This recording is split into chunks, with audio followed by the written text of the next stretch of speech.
Question number one is the mock exam paper one, which we are going to discuss right now. The element X has six more protons than element Y. Okay, so कोई दो elements हैं X and Y, जिसमें वो कह रहा है कि X has six more protons. कि अगर ये Y है, ये X है. ठीक है, जैसे मैं पीरियड थ्री ले लेता हूँ. पीरियड थ्री में हम सोडियम से शुरू करते हैं. पीरियोडिक टेबल देख के मैं बता रहा हूँ. ठीक है. और अगर आप सिक्स मोर देखें तो सोडियम का एटॉमिक नंबर 11 होता है. तो जो सिक्स मोर अगर इसमें हम ऐड करें तो क्लोरीन आ जाएगा यहाँ पे 17. सिक्स मोर इसी में है. तो आप समझ लें कि Y इज सोडियम और X इज क्लोरीन. मैंने वैसे एज्यूम किया. ओके, विच स्टेटमेंट देखें, उसने कहा है मस्ट बी करेक्ट, यानी बोल्ड किया हुआ है कि हमेशा सही होनी चाहिए. Atoms of element Y are smaller. This 1 minute में इसको अगर उधर खोल लूं, दिस वन.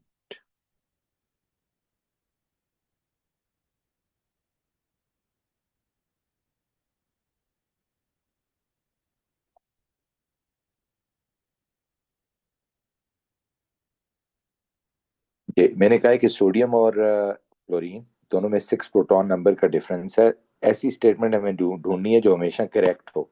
और सोडियम और क्लोरीन का जिक्र नहीं है. मैंने एज्यूम किया है कि one is sodium and one is chlorine. Atom of element Y are smaller than atoms of element X. नहीं, आप अक्रॉस द पीरियड जब जाते हैं तो आप कहते हैं कि नहीं, Y बड़ा होगा और X छोटा होगा, क्योंकि across the period nuclear charge. तो ये स्टेटमेंट तो इनकरेक्ट है. Element X has a full shell of electrons. अब अगर एलिमेंट X जो है क्लोरीन है, तो क्लोरीन का एटॉमिक नंबर इलेक्ट्रॉनिक कॉन्फ़िगरेशन क्या होता है? 287. आप कहते हैं हाँ, इसके पास तो फुल शेल ऑफ इलेक्ट्रॉन होता है. ये देख रहे हैं आप. Yes, it has a full shell. ये जो फर्स्ट शेल है, it has a full shell. आप कहते हैं वो तो इसके पास भी है ना, Y के पास भी. वो भी तो 28 वो है. आप कहते हैं हाँ, जहां तक Y का ताल्लुक है तो Y के पास भी है. लेकिन अगर लेट से आपका हम एज्यूम कर लेते हैं कि हमारा हाइड्रोजन है Y, और इसमें सिक्स ऐड करें तो नाइट्रोजन बनता है. तो अगर Y हमारा नाइट्रोजन है, सिक्स डिफरेंस है ना, ये उसने हमें बताया हुआ है. सिक्स प्रोटॉन्स का ये सिक्स एटॉमिक नंबर का डिफरेंस है. तो Y में अगर हाइड्रोजन हमारा Y है, तो नहीं, इसके पास फुल शेल ऑफ इलेक्ट्रॉन नहीं है. इसके वैलेंस शेल में सिर्फ एक इलेक्ट्रॉन है. Y के वैलेंस शेल में 2 एंड 5 है. तो आप कहते हैं यस, नाइट्रोजन के वैलेंस शेल में there are two electrons.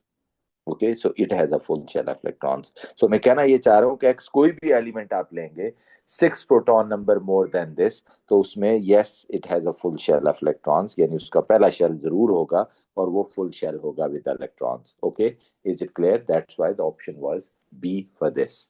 Alright, थोड़ा ट्रिकी था ये. दूसरा कह रहा है which statement explains why calcium has a higher melting point than barium.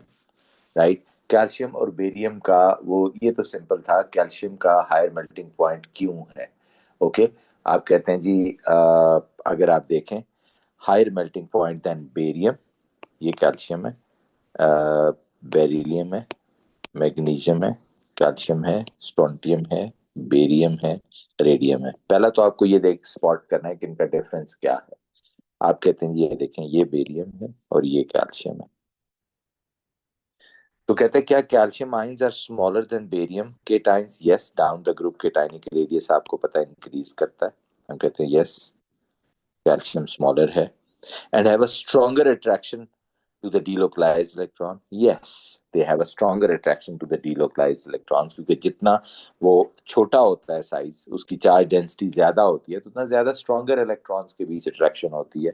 That's why हम कहते हैं yes, so the option A is correct. Right, ये वैसे भी हमने पढ़ा है कि ग्रुप टू एलिमेंट्स में या ग्रुप वन एलिमेंट्स में जब आप डाउन द ग्रुप जाते हैं तो मेल्टिंग पॉइंट जो है वो क्या करता है, हमेशा melting point down the group क्या होता है, डिक्रीज करता है. और वजह अभी मैंने बता दी है, जो ऑप्शन ए भी है, क्योंकि down the group cationic radius increase करता है, तो इसलिए इलेक्ट्रॉन्स के बीच स्ट्रेंथ कम हो जाती है.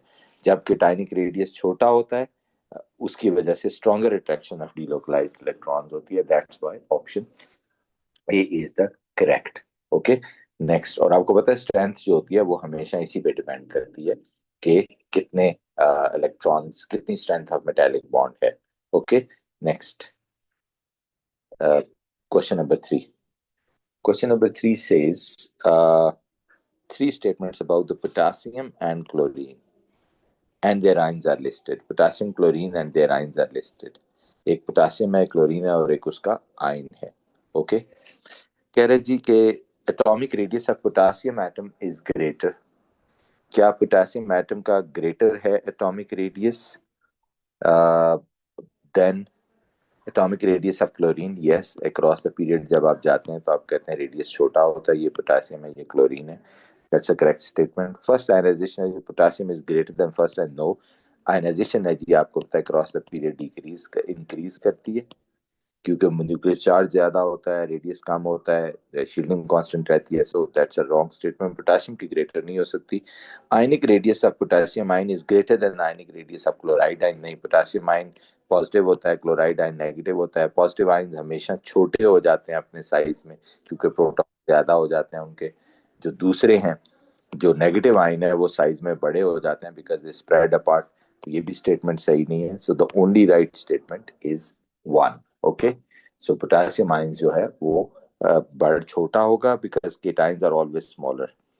For which, next question, question number 4, which equilibrium do both equilibrium constant Kc and Kp have no units? दोनों की यूनिट्स क्यों नहीं होंगी? मैं एक की एग्जांपल बता देता हूँ. जैसे अगर पहले का Kp लिखा जाएगा तो Kp होगा पार्शियल प्रेशर ऑफ HI और आपको पता नंबर ऑफ मोल स्क्वायर बन जाते हैं over partial pressure of H2 into partial pressure of I2. Let's say ATM में है, एटमॉस्फेयर में, तो ऊपर आ गया एटमॉस्फेयर स्क्वायर और नीचे क्या हो गया ATM इंटू ATM. तो ये भी स्क्वायर स्क्वायर हो गया, सो ये कैंसल आउट हो गया. तो आप कहते हैं नो यूनिट्स. तो वैसे तो आंसर यही है लेकिन मैं दूसरे का बता देता हूँ कि वो क्यों नहीं है. आप कहते हैं इसमें Kp करोगे पार्शियल प्रेशर का एक्सप्रेशन, तो अमोनिया का पार्शियल प्रेशर का square over partial pressure of nitrogen into partial pressure of hydrogen का क्यूब. तो आप कहते हैं जी ये तो अगर आप ATM में ही लेते हैं तो ऊपर ATM स्क्वायर आता है, नीचे ATM इंटू ATM का क्यूब आता है. तो ये तो कैंसिल होकर ATM4 बन जाएगा. ऊपर ATM स्क्वायर है, नीचे ATM4 है और ये कैंसिल होके ये ATM-2 बन जाएगा.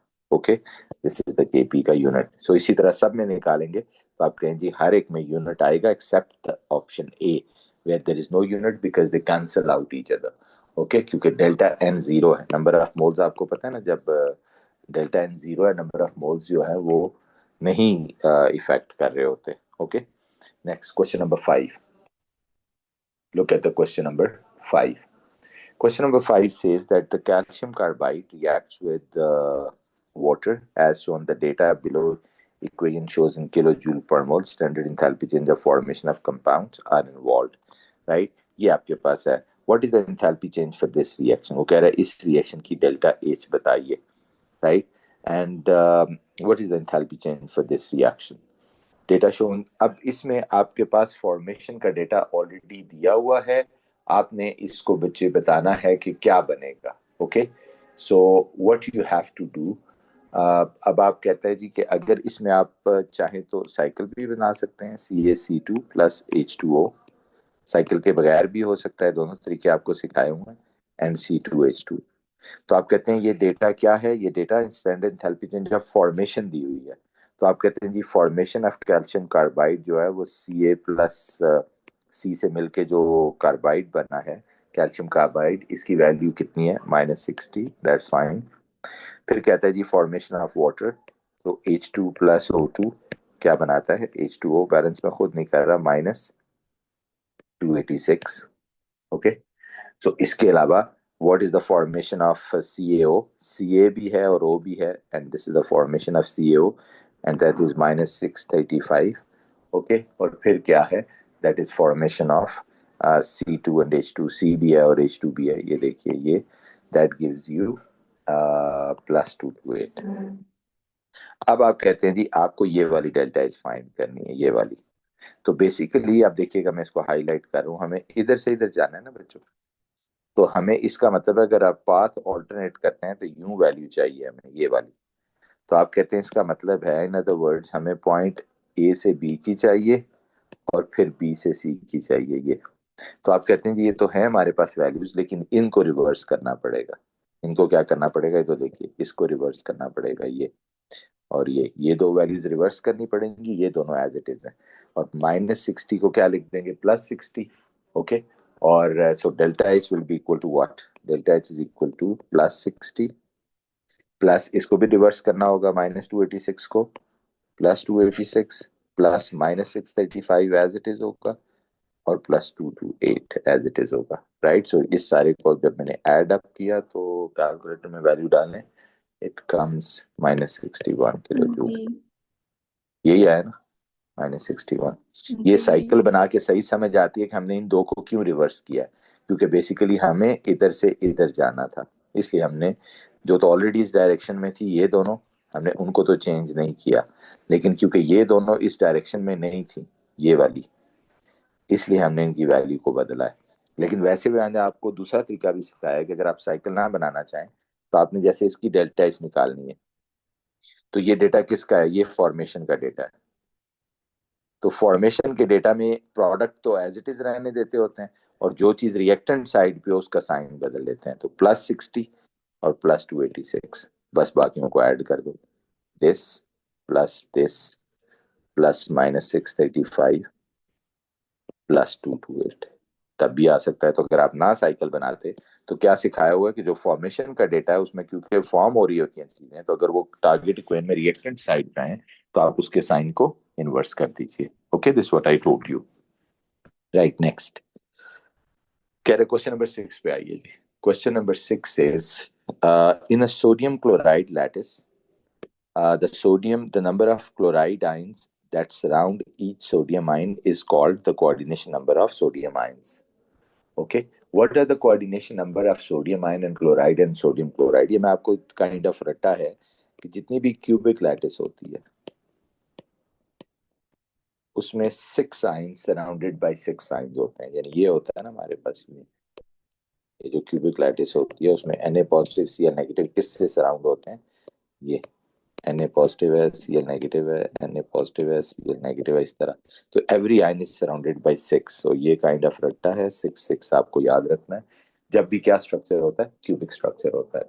Okay, next is question number 7।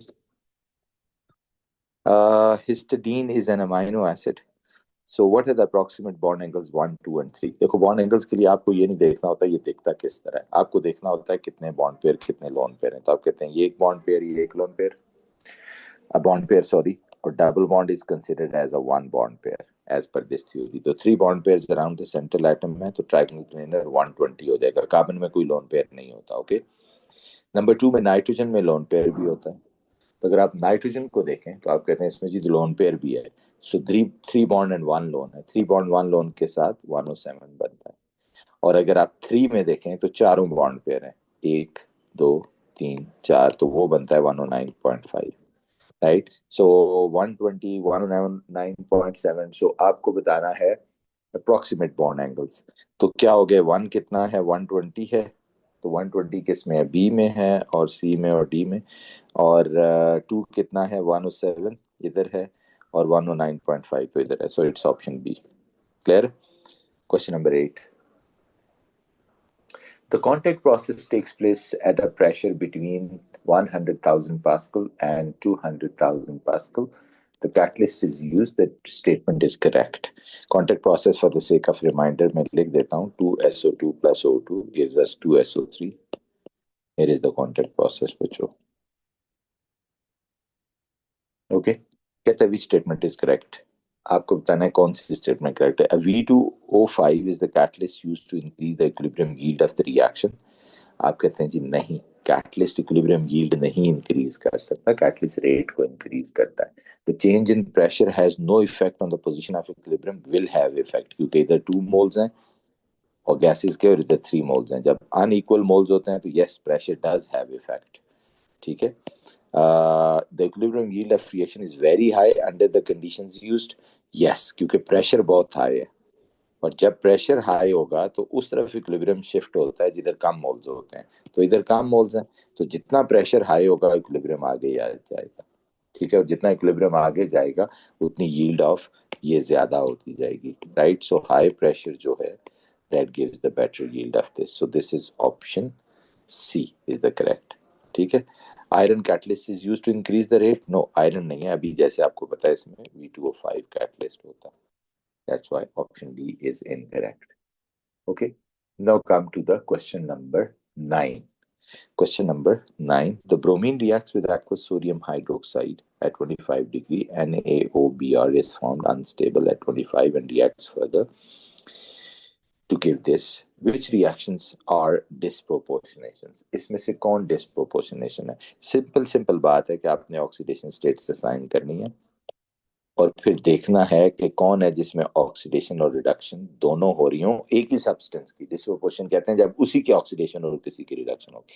जैसे मैंने ऑक्सीडेशन स्टेट पहले वाले में असाइन की, Br2 इधर 0 है, प्रोडक्ट साइड पे देखा तो Na के साथ तो वो क्या है, Na+1 होता है तो जाहिर है Br उसको कैंसिल करने के लिए माइनस, Na वो +1 कैसे होता है, क्योंकि सोडियम ग्रुप 1 में रूल्स में लिखा हुआ है कि +1 ग्रुप 1 का +1 होता है। अगर आप इधर जाएं तो ये +1 है, ये -2 है, तो आप कहते हैं इस Br का तो फिर बनेगा +1, हम कहते हैं यस, तो ये मिल गया हमें डिस्प्रोपोर्शनेशन। एक ही सब्सटेंस जब उसकी ऑक्सीडेशन भी हो रही हो जैसे यहाँ हो रही है और रिडक्शन भी हो रही हो जैसे यहाँ हो रही है, तो आप कहते हैं जी कि ये रिडॉक्स, ये डिस्प्रोपोर्शनेशन है। दूसरे वाले को आप चेक कर लेते हैं, बाकी मुझे चेक करने की जरूरत नहीं है, आई हैव फाउंड कि डिस्प्रोपोर्शनेशन हो रही है। इसमें जैसे देखें Br जो है वो Br इज +1, ठीक है, और इसमें Br इज व्हाट, -1, और इसमें Br कितना है, ये कैसे -1 है, ये सोडियम +1 है। ओके, सो सोडियम +1 ऑक्सीजन -2, और इसमें देखें क्या है, Na+1 है, -2 × 3 = -6, और ये कितना है, ये +5 है। तो आप देखें, आप कह रहे हैं हाँ इसमें भी तो हो रहा है, Br जो है +1 से -1 जा रहा है और Br +5 जा रहा है। ओके, तो आप कहते हैं इसकी भी डिस्प्रोपोर्शनेशन होती है जब एक ही सब्सटेंस की ऑक्सीडेशन भी हो रही हो और रिडक्शन भी हो रही हो, तो आप कहते हैं वो भी हमें मिल गया। सो लकीली और unluckily both a reaction 1 and reaction 2 we found with the disproportionation because there is oxidation reduction, both are happening. Okay, question number 10. Question number 10. Which statement is correct? The relative atomic mass of chlorine 35 is 35.5. No, relative atomic mass of chlorine 35 नहीं, chlorine 35 and chlorine 37 दोनों isotopes का जो relative atomic mass है ना वो 35.5 है, सिर्फ 35 का नहीं है। Relative formula mass of this, yes, calcium carbonate एक आयनिक कंपाउंड है, बच्चों आयनिक कंपाउंड के एमआर को हम उसका फार्मूला मास ही कहते हैं। ओके, सो इसलिए इस ऑप्शन बी हो गई। ओके, सिमिलरली वो कह रहा है कि relative isotopic mass of magnesium 24 नहीं, और ये 32 होता है, ये भी ऑप्शन नहीं है, राइट। सो ऑप्शन बी 10 का it's B. All right. Okay. So यहाँ तक if you have to ask anything, I can explain again. Otherwise, I'm moving on to the next question number, जो 11 है. But up till now, if you need to ask anything, please go ahead. Okay. So अगर कोई और issue नहीं है, हम move on करते हैं। नेक्स्ट कह रहे जी iodine and propane, question number 11 है। ओके, आयोडीन एंड प्रोपेन जो है they react according to the following equation, ये फॉलोइंग इक्वेशन के अकॉर्डिंग वो रिएक्ट करते हैं। I2 and this, if the concentration of propanone is increased keeping the total reaction volume constant, अब क्या किया हमने, concentration of propanone इंक्रीज किया हमने, ये प्रोपेनोन है बच्चों। Initial rate of the reaction also increases, कह रहा है रेट बढ़ जाता है। What would be reason for this? देखिए ये बहुत ही आसान सवाल है, कह रहे कॉन्सेंट्रेशन ऑफ प्रोपेनॉन इंक्रीज किया है तो रेट क्यों इंक्रीज करेगा? Greater collisions are successful at higher concentration, no, the particles are further apart at higher concentration, no, the particles have more energy at higher concentration, no, there are more collisions, yes, जब concentration ज्यादा होगी तो collisions भी ज्यादा होंगी per unit time at higher concentration. So that makes sense. Okay. So A looks like the answer, but that is not the answer, क्योंकि वो कह रहा है greater proportion of collisions that are successful वो तब होता है जब टेम्परेचर बढ़ाते हैं, तो फिर मॉलिक्यूल्स की एनर्जी ज्यादा होती है, तो उनकी जो कोलिजन्स आपस में हो रही होती हैं वो ज्यादा सक्सेसफुल हो जाती हैं। मतलब कोलिजन्स वो ही रहे लेकिन सक्सेसफुल ज्यादा हो जाए, तो दैट इंक्लूड्स कि इसका टेम्परेचर बढ़ाया होगा। लेकिन कोलिजन ज्यादा हो जाए तो दैट इज कॉन्सेंट्रेशन जब ज्यादा हो गया। I hope you got the point between a and d. थोड़ा अंग्रेजी का डिफरेंस था, right. So greater collisions, greater portions of collisions means temperature बढ़ाया। Okay. Question number 12, four successive ionization energies of element are shown. Element E is a period 3 of the periodic table. ये period 3 का element है बच्चों, वही sodium से लेकर उसके बीच में कहीं है ऑर्गन के। कह रहे जी कि इज दिस अगर आप इसको देखें तो कह रहे जी कि in this group of the periodic table is e. अच्छा, वो कह रहे हैं कि in which group of the periodic table is e, e किस ग्रुप में है। तो आपको याद है ग्रुप नंबर देखने के लिए सक्सेसिव आयनाइजेशन एनर्जीज जो होती हैं उनमें बिग जंप देखना होता है। तो आप कहते हैं जी ग्रुप 17 यानी 7, 16 - 6 और ये 5 और ये 4, ठीक है। तो आपको याद होगा हम ये कहते थे कि जहां बड़ा जंप आएगा तो वो होगा। अब जब 7 से 8 जंप बड़ा है, आप कहते हैं नहीं 5000 का जंप है। 6 से 7 बड़ा जंप है, नहीं 4000 का जंप है। क्या 5th से 6th बड़ा जंप है, नहीं 4000 का है। तो आप कहते हैं जी कि 5th से 6th बड़ा जंप नहीं है, सो 5th में नहीं हो सकता। 6 से 7th बड़ा जंप नहीं है तो 6 में नहीं हो सकता। 7 से 8 नहीं है तो 7 में हो सकता। तो बचा क्या, ग्रुप 4। सो इसका मतलब है कि ग्रुप 4 से बेसिकली अगर आप इसकी 4th आयनाइजेशन एनर्जी निकाल के देखेंगे इस एलिमेंट की, पीरियोडिक टेबल अगर आपके पास डेटा बुक है तो आप देख भी सकते हैं, वो लेट से 2000 है। तो आप कहते हैं हाँ वो तो एक बड़ा जंप मिला, 2000 से 16000 is a big jump. So इसलिए मैंने 4 डिसाइड किया। So I hope you got my point. Is a kind of nullifying the options किया हमने, कि हमने सारी ऑप्शंस देखी कि सी नहीं हो सकता, डी नहीं हो सकता, बी नहीं हो सकता, तो बचा क्या, ए हो सकता है। बिकॉज ये जो डेटा बता रहा है इसके अकॉर्डिंग ये सारा ग्रुप 6, 7 और 8 में तो नहीं है, 5, 6, 7 में तो नहीं है। तो रहा ग्रुप 4 उसी में होगा। In this question, question number 13, बच्चों, in this question you should assume the gas form behaves as an ideal. 1.7 gram of Can you explain again the 12th MCQ? 12th में मैंने ये कहा कि बिग जंप जो आयनाइजेशन एनर्जी में होता है ना, वो इंडिकेट करता है ग्रुप नंबर। तो अगर आप इस सारा डेटा को गौर से देखें, ये वाला डेटा, तो आप एक चीज के रिजल्ट पे पहुंचे होंगे कि यहाँ 4000 का गैप है, यहाँ 4000 का गैप है और यहाँ 5000 का गैप है, जो कि कहीं से भी बड़े जंप नहीं है। सो इसका मतलब है ग्रुप 5 में नहीं है, ग्रुप 6 में नहीं है और ग्रुप 7 में भी नहीं है ये element. So option B C D cancel out हो गए। So it means option A बच गया। Is it clear?